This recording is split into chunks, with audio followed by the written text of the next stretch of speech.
Cette activité de fixation des dunes a été identifiée dans les plans d'adaptation au changement climatique et vise à protéger les habitations, les infrastructures hydrauliques et les terres agricoles menacées par l'ensablement.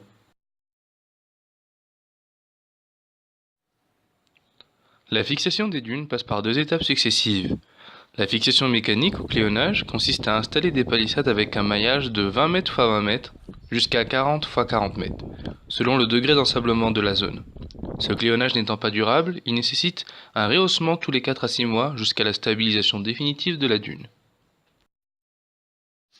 La fixation biologique est un processus durable qui permet de stabiliser définitivement l'avancée du sable.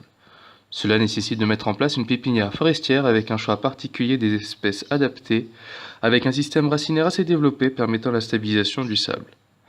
La plantation est faite pendant l'hivernage, l'humidité emmagasinée dans le sol étant son maximum, garantissant une meilleure réussite. La clôture des sites est une étape nécessaire pour leur protection contre la divagation des animaux. Le travail est réalisé par les communautés qui sont au préalable encadrées par les services techniques des délégations régionales de l'environnement et du développement durable sur l'ensemble des étapes techniques. Des incitations cash et vivres calculées selon les normes préétablies sont distribuées aux participants pour compenser leurs efforts. Ces incitations contribuent partiellement à surmonter les difficultés des bénéficiaires, principalement en période de soudure. L'exécution de chacune des activités se fait dans un cadre de partenariat avec les communautés dans un objectif d'appropriation et de durabilité de tous les actifs créés au niveau de leur village.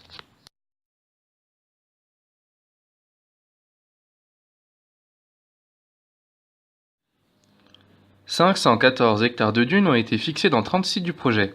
La fixation mécanique a porté sur la mise en place de plus de 340 km de cléonage impliquant la participation de 1882 personnes.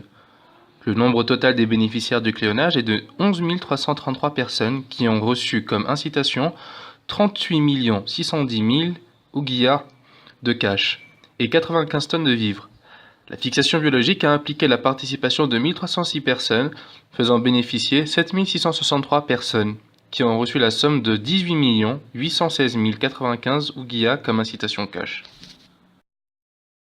Voici quelques graphiques représentant le nombre de mètres linéaires de cléonage par wilaya, le nombre de bénéficiaires par wilaya pour la mise en place de ce cléonage, la superficie des dunes fixées par wilaya en hectares, le nombre de bénéficiaires par wilaya pour la fixation biologique des dunes. Voici également une représentation du nombre total des participants et des bénéficiaires, de l'incitation cash distribuée et du nombre de vivres total distribués. Le projet PARSAC est financé par le Fonds pour l'adaptation et exécuté par le ministère de l'Environnement et du Développement durable sous la supervision du Programme alimentaire mondial en tant qu'entité multilatérale de mise en œuvre.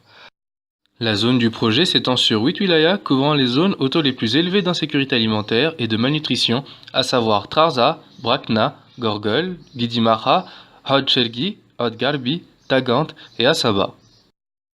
L'objectif global est de renforcer la résilience des communautés pour faire face aux effets du changement climatique sur leur sécurité alimentaire.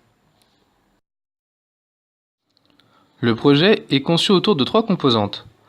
Appuyer les services techniques et les communautés qu'ils servent à mieux comprendre les risques climatiques, leur impact sur les ressources et la sécurité alimentaire, et faciliter la planification décentralisée et participative de l'adaptation.